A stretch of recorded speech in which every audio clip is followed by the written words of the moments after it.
Oh, bonjour, c'est Stromae. Ah, c'est nouveau ça. Je voulais vous dire. La France appuiera cette mission africaine de l'ordre d'1 millier de soldats. Je sais pas si vous vous rendez compte, Isabelle. J'adore Babar. Oui, certes, mais c'est pas la question, Isabelle, non. Ce que nous allons faire en République centrafricaine, ce que nous faisons dans l'ensemble des pays du monde, croyez-moi, quand la France parle en politique extérieure, on l'écoute. Au Connemara, on sait tout le prix de la guerre. Là-bas. C'est le paradoxe Hollande. Quand il endosse l'uniforme, comme vous dites, sa main ne tremble pas. Il a un cap, une détermination, une méthode. Il est un chef d'État fragilisé, mais un chef de guerre assez sûr de lui. Jean-Marc Ayrault reçoit ce matin les partenaires sociaux et il s'attaque à sa remise à plat de la fiscalité. Le principe de l'imposition et du consentement à l'impôt, il y a deux principes, l'égalité et la progressivité de l'impôt. Et là, je pense qu'il y a une grande réflexion à mener.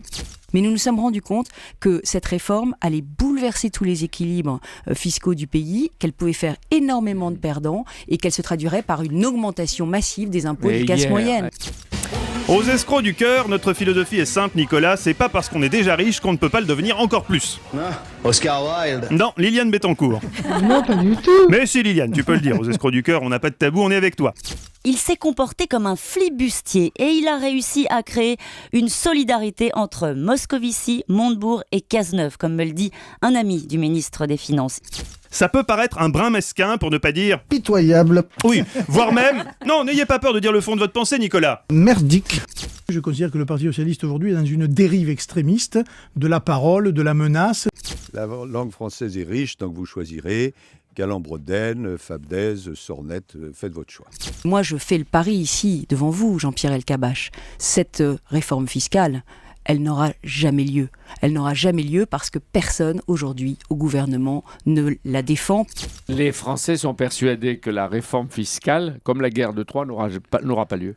Eh ben écoutez, là, je pense qu'ils se trompent. Je pense que les Français doivent faire confiance dans la volonté de changer notre fiscalité. Ça ne sera pas le grand soir.